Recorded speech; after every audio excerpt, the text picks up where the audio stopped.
Bueno,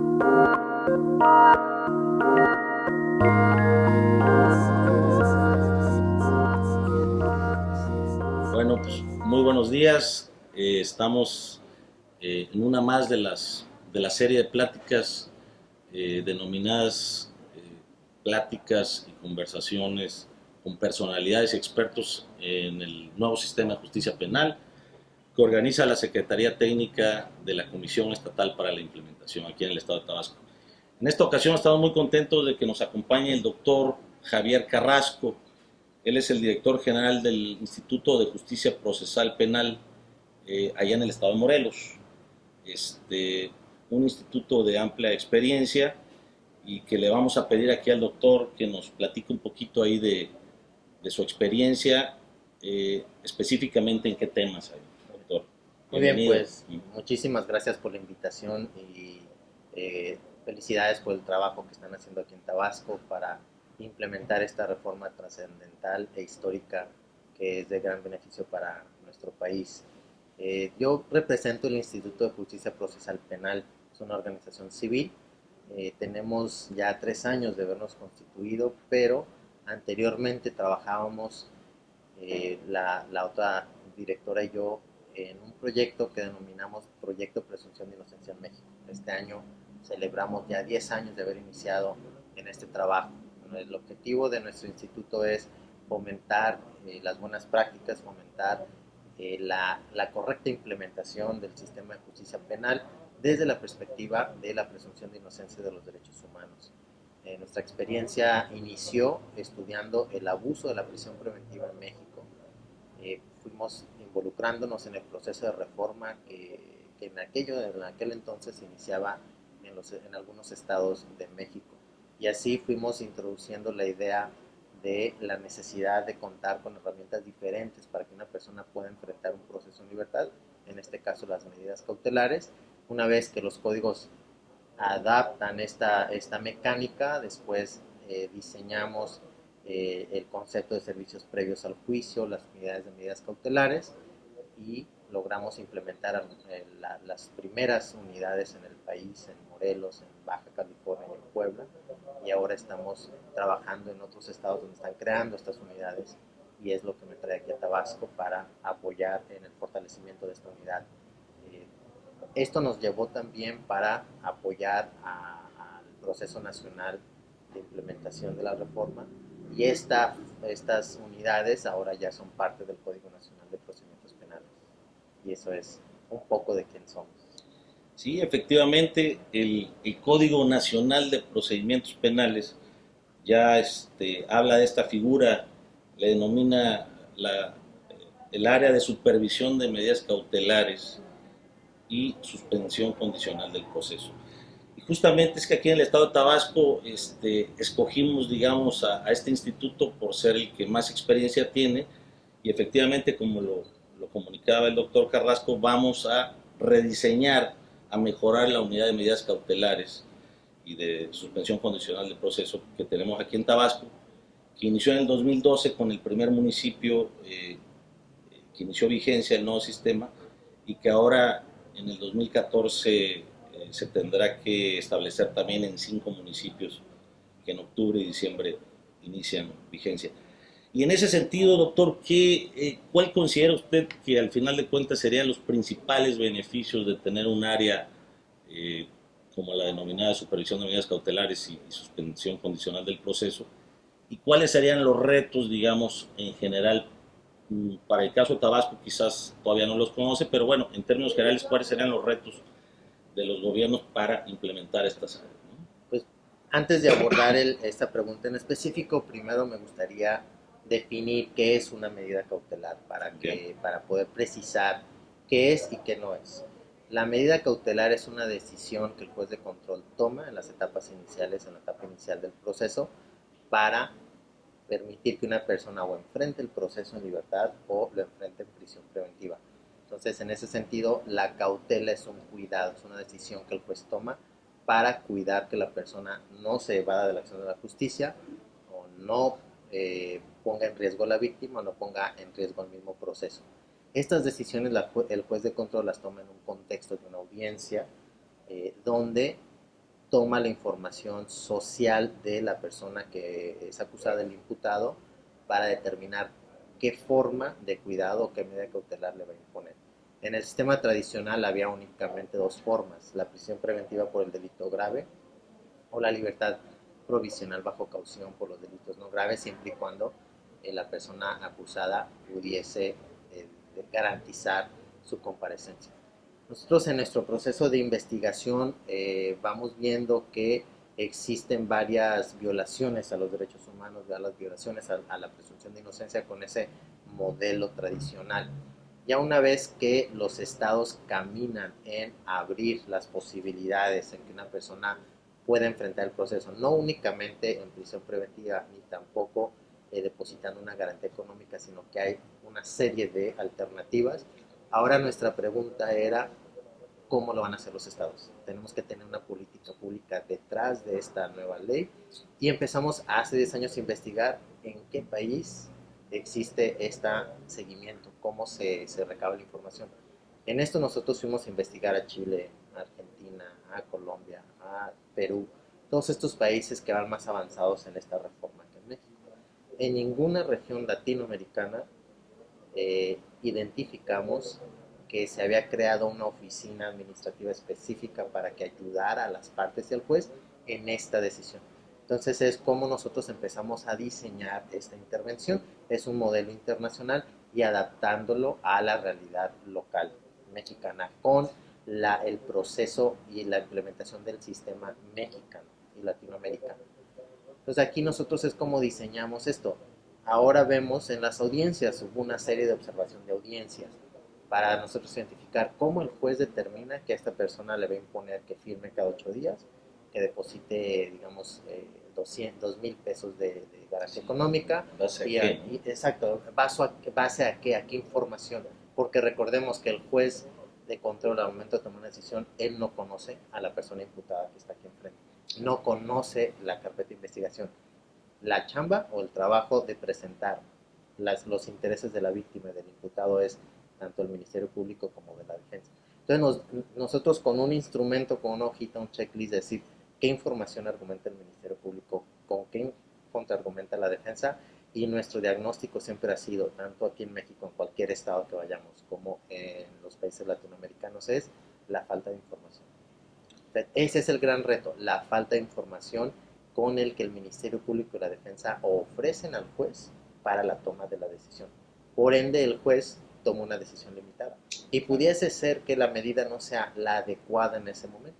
Entonces nosotros decimos, necesitas una unidad neutral que se enfoque en recabar información social, que verifique esa información social, o sea, que digamos, el señor se llama Pedrito Pérez y vive en el centro de la ciudad de Villahermosa, ¿verdad? Pero tenemos que verificar que esa información es puntual. ¿Para qué? Para que el juez tome una decisión con información ya verificada y objetiva. Y en ese sentido, a las partes les dotas de más información, pero también es un proceso de cómo ahora preparas al Ministerio Público de la Defensa y les exiges que en este debate cautelar aporten información social y no se vayan con el argumento tradicional, que es la posible pena a imponer o la gravedad del delito. O sea, eso es lo que identificamos, ¿no? Entonces decimos, bueno, todos estos datos sociales, el arraigo social, familiar, laboral, ¿cómo sabemos si el imputado tiene o no tiene esa información? Ese es el gran reto para que la unidad se profesionalice y se consolidice para que los datos que aportan las partes sean de utilidad en la audiencia, ¿no? Y por el otro lado, a esta misma unidad es la que se encarga de darle seguimiento, de supervisar a las personas que enfrentan el proceso penal en libertad. Es decir, cuando el juez autoriza que una persona se vaya a su casa, pero que venga a firmar, que regrese a las audiencias, que no moleste a la víctima, que no interfiera con el proceso, tenemos que tener esta unidad administrativa para que apoye. En nuestra investigación es donde no existen estas unidades, pues el juez toma la decisión y después, con la poca información que tiene. Con la poca información que tiene, y después, a la buena de Dios, a ver si regresa. Entonces algunos jueces nos han dicho, pues sí, después vemos cuando regresa, porque lo vuelven a detener por algún otro delito. Pero necesitamos ese trabajo de alguien que esté vigilando, ¿verdad? El buen resultado de este sistema es de que la mayoría de las personas cumplen a veces por sí solas, pero cuando tenemos a una entidad, a un ente que está colaborando con el gobierno, con el sistema, que está al pendiente de saber cuándo son sus audiencias, qué es lo que tiene que hacer, dónde vive, le está recordando la importancia de someterse al proceso, aún, aún sin violar la presunción de inocencia, porque esta unidad no se mete para definir si es o no responsable. Eso no es una cuestión de la unidad, ¿verdad? Esa cuestión es del mismo proceso del juez que en el juicio oral es donde determina esto. La unidad se enfoca en apoyar a que la persona enfrente su proceso con responsabilidad y que lo que pasa es de que los concientizas, los responsabilizas y también eleva la seguridad. Porque imagínate, vamos a poner un ejemplo de un caso donde el juez toma una decisión limitada, no lo envía a prisión preventiva, pero no sabemos ni dónde vive el señor y puede ser que viva a cuadras de la supuesta víctima. No sabemos exactamente quién es, no sabemos de su entorno, sale y puede hacerle algo a la víctima. Cuando tenemos este tipo de unidades, primero usted va a saber exactamente con, con precisión dónde vive el imputado, dónde vive la víctima y está al pendiente, lo está concientizando para que no moleste a la víctima, para que acuda a sus audiencias, porque es de su beneficio. Entonces, genera un beneficio social, genera mayor seguridad, se respeta la presunción de inocencia, ¿verdad? Pero también es el bajo costo. Se estima que a una persona a nivel nacional cuesta alrededor de 170 o 180 pesos para mantener un día. Y esto es nada más contando la comida. Comida. Esto no, y eso, el costo es tan bajo porque en la mayoría de las prisiones las familias Siempre le llevan, ¿no? le llevan alimentos, medicamentos, ropa. Entonces el costo puede ser más alto, pero este es un promedio nacional. Nuestras prisiones ahorita están a nivel nacional sobre el 126% de hacinamiento. Tenemos un sistema, una situación crítica. La violación a los derechos humanos de las personas en las prisiones, pues creo que nunca las vamos a poder documentar objetivamente porque están encerrados, no es transparente. Entonces, en este sistema, es decir, si estamos partiendo de la presunción de inocencia, permitir que enfrenten el proceso en libertad, pero también que alguien esté vigilando que las decisiones del juez y la seguridad de las mismas personas en libertad no se pongan en riesgo. Y entonces, en supervisión, estamos documentando que le cuesta al Estado alrededor de un 20% de lo que le costaría enviar a una persona a la prisión. Okay. Entonces, estamos hablando, si son 180 pesos, entonces un 20% de 100 son 20, 36 pesos en libertad. Esto es el costo para los supervisores. Obviamente es una oficina que tiene que funcionar, tiene que tener su propio recurso.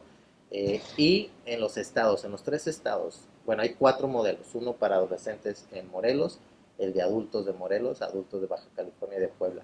Nos reportan más del 90% de las personas que enfrentan los procesos penales cumplen con todo lo que el juez le dice. Entonces es un gran porcentaje de cumplimiento, bajo costo para el Estado, proteges la seguridad misma del proceso y la integridad, y creo que por donde le veamos, esta unidad tiene ventajas, ¿verdad? El gran reto es dotarle del recurso que la unidad necesita para que funcione.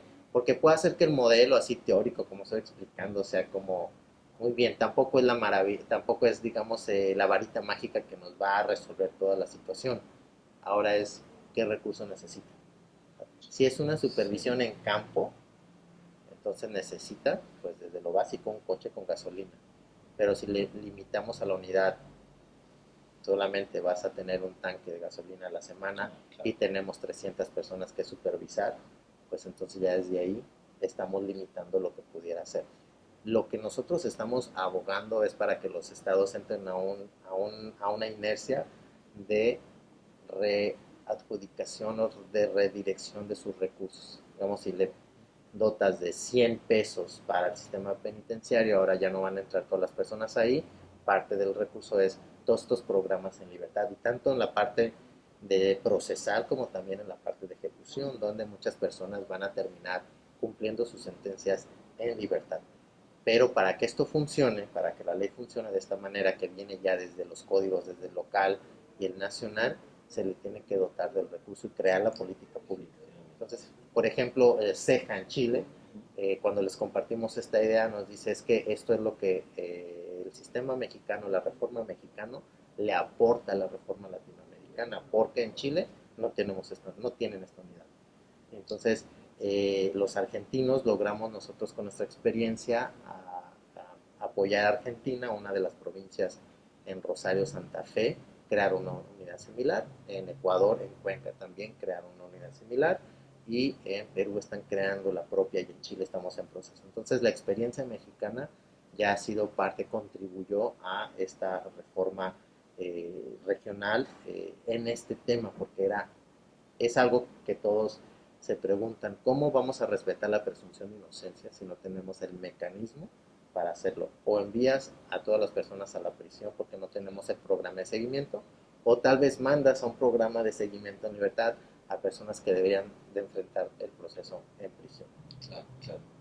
Sí, pues ahí te he escuchado dar ahí un dato, ¿no? De un porcentaje muy alto dentro de la población que está en las penitenciarías, que incluso todavía no tienen sentencia, ¿no? Exacto. Que son la gente que se supone que está en prisión preventiva, pero bueno, pues muchos, como no se da efectivamente este seguimiento, estamos hablando ya de una población que lleva muchos años y aproximadamente aquí en Tabasco, alguna vez lo checamos, anda como en el 45%. ¿No? Digo, eso es terrible, ¿no? Sí, pues a nivel nacional el porcentaje de personas procesadas que aún no han sido condenadas es un 41%, entonces ustedes me están diciendo que en Tabasco es 45%, va un poquito sobre. Aquí lo que nosotros estamos monitoreando son los estados y las regiones con reforma, porque en teoría ese porcentaje debe de disminuir, pero no nada más disminuir así por simple capricho, por simple cosa, sino que ahora todas estas personas que enfrentarán el proceso en libertad, el objetivo esencial de la Constitución es que lo enfrenten y que regresen a cada audiencia que pues les solicite y que tampoco ponga en riesgo a la víctima, porque tenemos los derechos tanto del acusado como de la víctima. La víctima tiene derecho a que el proceso continúe, pero con seguridad. El imputado tiene derecho a continuar con el proceso con la presunción de inocencia. Y estos dos derechos no se cancelan uno al otro, sino que tienen que coexistir y el Estado tiene que brindar la herramienta, crear la política pública, las instituciones para que estas dos cuestiones coexistan dentro del mismo proceso. Claro, ¿no? Y digo, y efectivamente, independientemente que en la Constitución ya está el concepto de que será la prisión preventiva un caso excepcional, pues esto de por sí no va a funcionar solito, ¿no? Si no a través de estas unidades que pudieran implementarse en todos los estados, ¿no?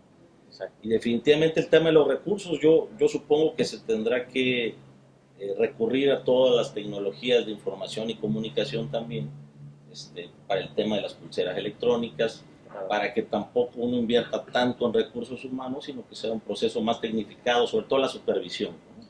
Supongo que hay otros países que serán ejemplos en el uso de tecnologías de información para la supervisión. Sí, sí, pues es que debemos de utilizar la tecnología para que nos apoye en todo esto. Eficientar, ¿no? Exacto, eficientar el recurso. Por ejemplo, las notificaciones, ¿verdad? Que en el sistema tradicional todo tiene que ser en persona.